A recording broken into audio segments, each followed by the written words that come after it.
Good morning बच्चों, आपका स्वागत है हमारे YouTube चैनल विज्ञान ज्ञान में। यहाँ पर हम अपनी अवतल दर्पण से किरण आरेख बनना सीरीज में पांचवा प्रतिबिंब आज बनाना सीखेंगे। और यदि वस्तु अवतल दर्पण के वक्रता केंद्र से दूर रखी है। देखिए बच्चों, ये हमारा फोकस बिंदु है, ये हमारा 2F है और अब की बार वस्तु जो है वो वक्रता केंद्र 2F से दूर रखी है। इसके लिए हमने क्या किया, सबसे पहले तो एक किरण जो कि मुख्य अक्ष के समांतर आ रही है उसको बना लिया, जो कि परावर्तन के पश्चात फोकस से होकर जाती है। और इसी के साथ हम लोग एक दूसरी प्रकाश की किरण बनाएंगे। वो प्रकाश की किरण 2F से होकर जाएगी और अपने ही मार्ग में वापस लौट आएगी। परावर्तन के पश्चात अपने ही मार्ग में वापस लौट आएगी। थोड़ा सा इस दर्पण को बढ़ाना पड़ेगा, द्वारक कहते हैं इसको, दर्पण का द्वारक थोड़ा बड़ा करना पड़ेगा।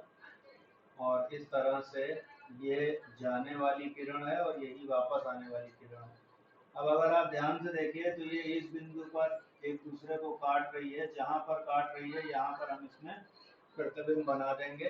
तो इसका मतलब प्रतिबिंब बना कहाँ, F और 2F के बीच में हो। तो क्या लिखेंगे यहाँ पर, प्रतिबिंब फोकस तथा फोकस बिंदु तथा वक्रता केंद्र के बीच बनता है। ठीक है, क्लियर हो गई बात। इसके साथ ही अगर आपसे कोई कहे कि प्रतिबिंब की प्रकृति बताओ,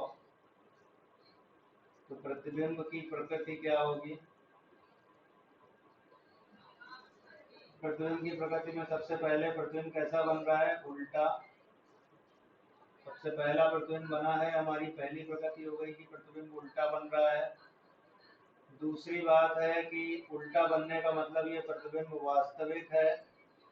अवतल दर्पण से बनने वाले 6 प्रतिबिंबों में से 5 वास्तविक होते हैं और तीसरा वस्तु से आकार में छोटा है। वस्तु से आकार में छोटा। उल्टा इस तरीके से हम लोगों ने ये देखा कि किरण आरेख नंबर 5 में किस तरीके से हमने प्रतिबिंब को बनाया, आपके सामने है। इस चैनल को सब्सक्राइब कीजिए और ज़्यादा से ज़्यादा लोगों के बीच में इसको शेयर कीजिए। एक किरण आरेख केवल और बचता है, तो उसको भी हम आज यही ख़त्म कर दे रहे हैं ताकि अगले दिन से हम नया टॉपिक आपको पढ़ा सकें। इस बार क्या है, वस्तु जो है वो अनंत दूरी पर रख दी गई है। तो हम क्या करेंगे, यहाँ पर इसका फोकस एक बना लेंगे, यहाँ पर हम इसका 2F बना लेंगे। और जब कोई वस्तु अनंत पर होती है तो जो किरण आती है वो हमेशा समांतर आती है, ये ध्यान रखिएगा। तो अनंत, क्योंकि समांतर रेखाएं एक दूसरे को अनंत पर काटती हैं। तो ये हमारी एक रेखा हो गई। ये प्रकाश की किरण जो कि 2F से आ रही है, परावर्तन के पश्चात अपने मार्ग में वापस लौट जाएगी। और इसी के समांतर एक और प्रकाश की किरण हम लेके आ रहे हैं। वो प्रकाश की किरण जो है, इसी के समांतर प्रकाश की एक और किरण आएगी।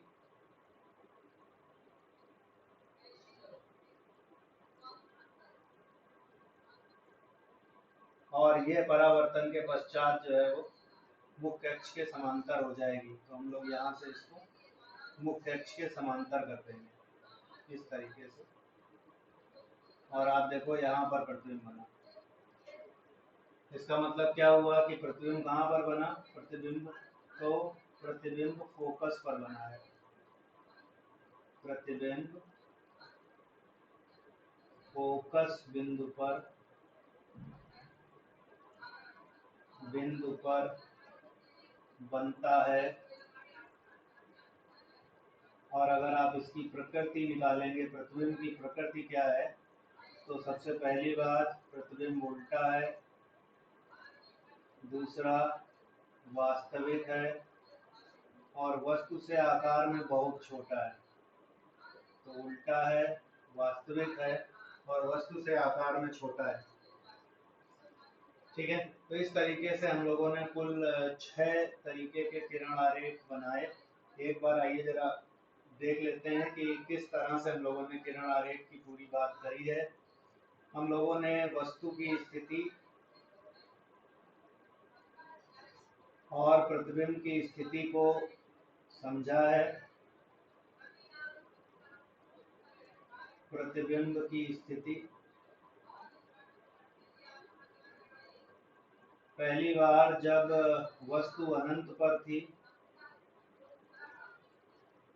तो प्रतिबिंब फोकस पे बना था। इसके बाद जब हम इसको ले आए वक्रता केंद्र से दूर, वक्रता केंद्र से दूर जब हमने वस्तु को रखा तो प्रतिबिंब फोकस और वक्रता केंद्र के बीच बना। फोकस तथा वक्रता केंद्र के बीच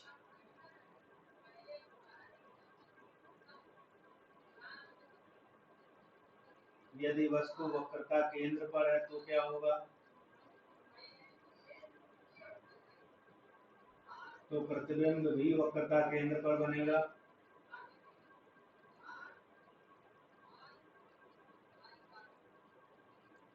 इसके बाद हम और अंदर आ जाएंगे, अब की बार f तथा 2f के बीच में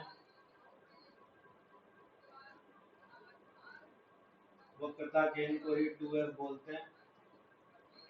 तो f 2f के बीच में अगर होगा तो ये वक्रता केंद्र से दूर बनेगा प्रतिबिंब, वक्रता केंद्र से दूर बनेगा। और पांचवा किरण आरेख जब हमने बनाया, जब वस्तु को फोकस पर रख दिया था, अगर वस्तु फोकस पर है तो प्रतिबिंब अनंत पर चला जाएगा।